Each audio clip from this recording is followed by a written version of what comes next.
Assalamualaikum warahmatullahi wabarakatuh. Pada presentasi kelompok pertama kali ini, kami dari kelompok pertama ingin menjelaskan mengenai akuntansi kas, yang dimana yang pertama akan dijelaskan oleh Saudara Iksan. Ya, Assalamualaikum warahmatullahi wabarakatuh. Di sini saya akan menjelaskan sedikit tentang kas. Apakah ada yang tahu apa itu kas? Oke, kas adalah aktiva perusahaan yang berbentuk uang tunai yang meliputi uang logam, uang kertas, cek, wesel pos, dan deposito. Prangko bukanlah merupakan kas, melainkan biaya yang dibayar di muka. Pada umumnya, perusahaan membagi kas menjadi dua kelompok, yaitu uang yang tersedia di kasir perusahaan atau yang disebut cash on hand, dan uang yang tersimpan di bank atau cash in bank. Oke, materi selanjutnya yaitu akan dibawakan oleh Saudari Merika. Baiklah, saya ingin menjelaskan tentang pengendalian internal atas penerimaan kas. Secara garis besar, ada beberapa penerapan prinsip pengendalian internal atas penerimaan kas. Yang pertama itu ada hanya karyawan tertentu saja yang secara khusus ditugaskan untuk menangani penerimaan kas. Kemudian adanya pemisahan tugas antara individu yang menerima kas, mencatat, membukukan penerimaan kas, dan yang menyimpan kas. Kemudian, setiap transaksi penerimaan kas harus didukung oleh dokumen sebagai bukti transaksi, seperti slip berita pembayaran atau pengiriman uang dalam kasus penerimaan uang lewat pos atau email, seperti truk, cash register record dalam kasus penerimaan uang lewat konter penjualan atau konter receipt, dan salinan bukti setor uang tunai ke bank. Kemudian ada uang kas hasil penerimaan penjualan harian atau hasil penagihan piutang dari pelanggan harus disetor ke bank setiap hari oleh Departemen Kasir. Kemudian yang terakhir itu ada mengikat karyawan yang menangani penerimaan kas dengan uang pertanggungan. Oke, materi selanjutnya akan dibawakan oleh Saudari Lia. Pengendalian internal atas pembayaran kas. Kas mungkin dikeluarkan untuk berbagai tujuan atau alasan, seperti misalnya untuk membayar beban-beban tertentu, atau baik sebagai pengeluaran operasional maupun non-operasional. Untuk membayar utang kepada pemasok, bankir atau pihak kreditur lainnya. Serta bisa juga kas dikeluarkan untuk membeli aktiva pada umumnya. Pengendalian internal atas pengeluaran kas akan lebih efektif ketika pembayaran dilakukan dengan menggunakan cek atau transfer lewat rekening bank daripada dengan melibatkan uang kas secara langsung. Pengecualian dibuat untuk pengeluaran-pengeluaran tertentu yang jumlahnya relatif kecil, di mana pengeluaran-pengeluaran ini mungkin dapat dibiayai lewat dana kas kecil. Materi selanjutnya akan dibawakan oleh Saudara Abdullah Abdul Rosid. Secara garis besar berikut ini adalah beberapa penerapan prinsip pengendalian internal atas pembayaran kas dengan menggunakan cek. Pertama, hanya pejabat tertentu saja yang secara khusus memiliki otorisasi untuk menandatangani cek, biasanya manajer keuangan. 2. Adanya pemisahan tugas antara individu yang menyetujui pembayaran kas, melakukan pembayaran kas, dan mencatat atau membukukan pengeluaran kas. 3. Menggunakan cek yang telah bernomor urut tercetak Setiap cek harus dilampiri dengan bukti tagihan. Nah, 4. Simpanlah belangko cek yang belum terpakai yang telah bernomor urut tercetak tadi dalam safe deposit box, dan hanya satu orang tertentu saja yang ditunjuk atau memiliki akses untuk membukanya. Cetak jumlah nilai cek yang akan dibayarkan dan tujuan serta penerimaan pembayaran dengan menggunakan mesin cetak.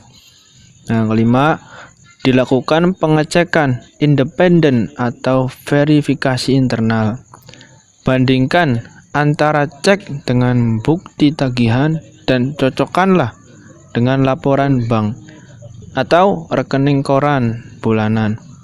Faktur tagihan yang telah dibayar lunas, invoice yang telah dibayar lunas harus diberi stempel lunas. Materi selanjutnya yaitu akan dibawakan oleh Hovifah Indra. Baik, materi selanjutnya yaitu mengenai rekonsiliasi bank. Rekonsiliasi bank ialah daftar transaksi dan jumlahnya yang menyebabkan saldo kas yang dilaporkan pada laporan bank berbeda dengan saldo kas pada pembukuan perusahaan. Rekonsiliasi laporan bank berguna untuk mengecek ketelitian dalam pencatatan dalam rekening kas dan catatan bank. Selain itu, rekonsiliasi laporan bank berguna juga untuk mengetahui penerimaan atau pengeluaran yang belum dicatat oleh perusahaan. Dalam rekonsiliasi laporan bank, perlu diketahui bahwa yang direkonsiliasi adalah catatan perusahaan dan juga bank, sehingga harus dibuat perbandingan antara keduanya agar dapat diketahui perbedaan-perbedaan yang ada. Perbandingan ini dilakukan dengan cara debit rekening kas dibandingkan dengan kredit catatan bank yang bisa dilihat laporan bank kolom penerimaan, dan kredit rekening kas dibandingkan dengan debit catatan bank yang bisa dilihat dari laporan bank kolom pengeluaran. Jadi, singkatnya, rekonsiliasi bank yaitu mencocokkan antara saldo pembukuan perusahaan dengan saldo bank. Biasanya, perbedaan-perbedaan tersebut diacu karena bedanya waktu pencatatan dan kesalahan pencatatan. Pos-pos yang biasanya menyebabkan perbedaan yaitu deposit in transit, outstanding check, memo debit. Oke, materi selanjutnya yaitu akan dibawakan oleh Saudari Nafisa. Selanjutnya, saya di sini akan menjelaskan sedikit mengenai dana kas kecil. Dana kas kecil bahwa pada umumnya pengendalian internal atas pengeluaran kas akan lebih efektif ketika pembayaran dilakukan dengan menggunakan cek atau transfer lewat rekening bank daripada dengan melibatkan uang kas secara langsung. Pengecualian dibuat untuk pengeluaran-pengeluaran tertentu yang jumlahnya relatif kecil, di mana pengeluaran-pengeluaran ini dapat dibiayai langsung dengan menggunakan dana kas kecil atau yang dalam bahasa Inggris yaitu petty cash fund. Akan menjadi sangat tidak praktis apabila perusahaan menggunakan cek atau transfer lewat rekening bank hanya untuk membeli perangko, vas bunga, alas meja tamu yang ada di front office, membayar langganan koran, dan lain-lainnya. Alasan kenapa dibuatnya sebuah sistem dana kas kecil yaitu bahwa pembayaran yang jumlahnya relatif kecil ini yang sering terjadi mungkin pada akhirnya juga dapat menjadi suatu jumlah tertentu yang cukup signifikan jika ditotal. Oleh semodul itu, agar pengeluaran-pengeluaran ini juga dapat tetap dimonitori secara baik, Maka, pengendalian internal mutlak diperlukan secara dengan membentuk sistem dana kas kecil. Dana kas kecil pertama dibentuk dengan cara mengestimasi terlebih dahulu jumlah kas yang dibutuhkan untuk melakukan pembayaran sepanjang interval periode tertentu.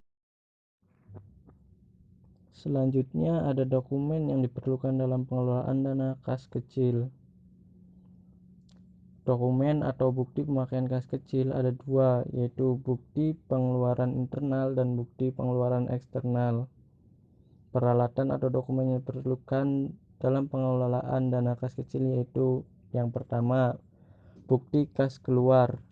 Dokumen ini berguna agar pemerintah pengeluaran kas dari fungsi akuntansi pada fungsi kas besar yang tercantum dalam dokumen tersebut. Dalam sistem dana kas kecil, dokumen ini sangat dibutuhkan pada saat pengisian kembali dana kas kecil. Yang kedua, cek.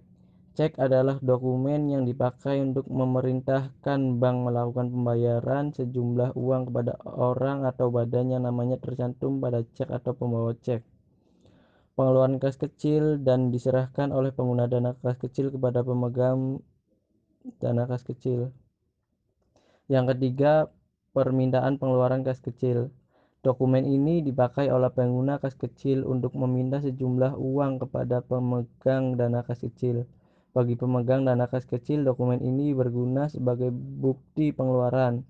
Dokumen ini akan disimpan oleh pemegang kas kecil menurut nama pengeluaran dana kas kecil. Yang keempat, bukti pengeluaran kas kecil. Dokumen ini dibuat oleh pengguna dana kas kecil untuk mempertanggungjawabkan pemakaian dana kas kecil. Dokumen ini dilampiri dengan bukti-bukti pengeluaran kas kecil dan diserahkan oleh pengguna dana kas kecil kepada pemegang dana kas kecil. Yang kelima, permintaan pengisian kembali kas kecil. Dokumen ini dibuat oleh pemegang dana kas kecil untuk meminta kepada bagian utang agar dibuatkan bukti kas keluar untuk pengisian kembali dana kas kecil. Assalamualaikum warahmatullahi wabarakatuh. Di sini saya akan melanjutkan presentasi dari teman saya. Materinya tujuan dana kas kecil. Pengertian dana kas kecil adalah sejumlah dana yang dibentuk khusus oleh perusahaan untuk pengeluaran yang bersifat rutin dan jumlahnya relatif kecil. Tujuan kas kecil berikut diantaranya. 1. Menangani masalah perlengkapan atau perbekalan kantor yang dialami oleh suatu bagian di kantor. 2. Menghindari cara pembayaran yang tidak ekonomis juga tidak praktis atas pengeluaran yang jumlahnya relatif kecil dan mendadak. 3. Meringankan beban staf karyawan dalam memberikan pelayanan secara maksimal kepada pelanggan juga termasuk kepada relasi bisnis pimpinan. 4. Mempercepat aktivitas atasan yang menggunakan dana secara mendadak dan juga tidak terencana sebelumnya.